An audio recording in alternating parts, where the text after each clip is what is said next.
Bonjour et bienvenue. Aujourd'hui, on plonge au cœur de notre deuxième centre énergétique, Svadhisthana. Alors, Svadhisthana, c'est plus connu sous le nom de chakra sacré.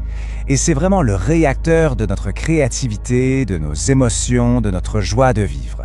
Allez, on va voir ensemble comment on peut libérer tout ce potentiel, ce flux d'énergie qui est si vital.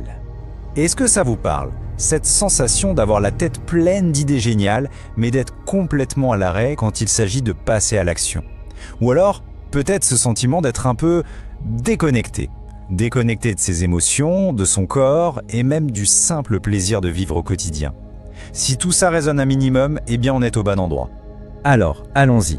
On va explorer ensemble ce que ça signifie au fond, cette fameuse demeure du soi. Svadhisthana. En sanskrit, ça veut dire son propre séjour ou sa propre demeure. C'est une image magnifique, vous ne trouvez pas?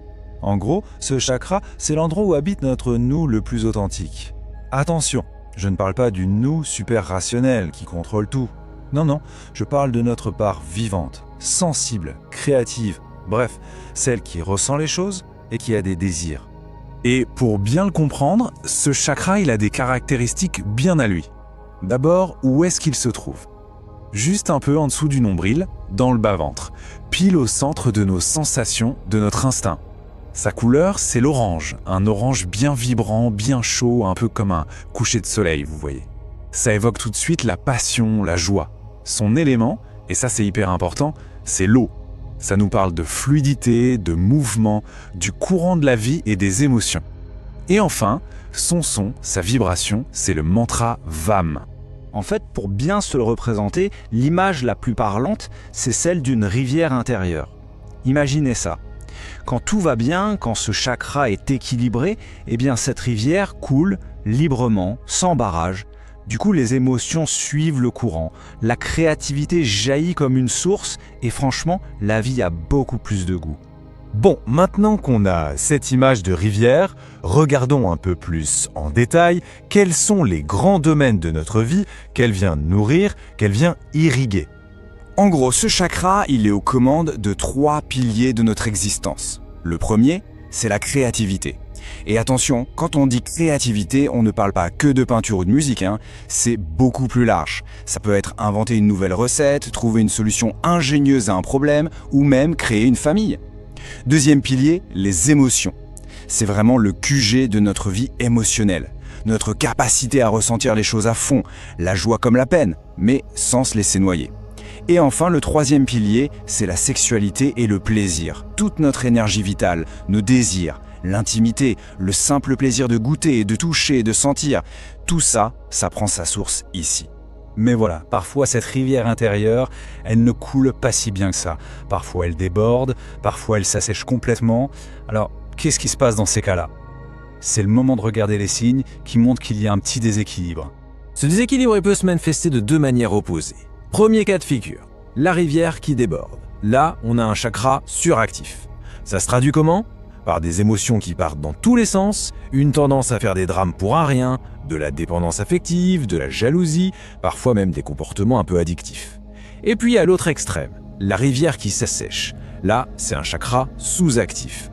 Et le résultat, c'est une sorte de déconnexion. On se sent coupé de ses émotions, de son corps, la créativité au point mort, on a du mal à ressentir de la joie, on devient rigide, on veut tout contrôler. Prenez juste une petite seconde.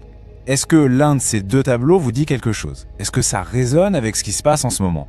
C'est une question qu'il est bon de se poser, et surtout sans se juger, c'est juste un constat. Bon, la super bonne nouvelle dans tout ça, c'est que ce n'est pas une fatalité. Il y a plein de moyens très concrets pour restaurer le courant de notre rivière intérieure. Allez, on regarde ensemble quelques méthodes toutes simples pour y arriver. Alors, pour remettre de l'harmonie là-dedans, une super porte d'entrée, c'est le corps. On peut commencer par bouger, mettre de la musique et danser librement, sans se juger, même 5 minutes. Ça fait un bien fou pour délier les tensions dans le bassin.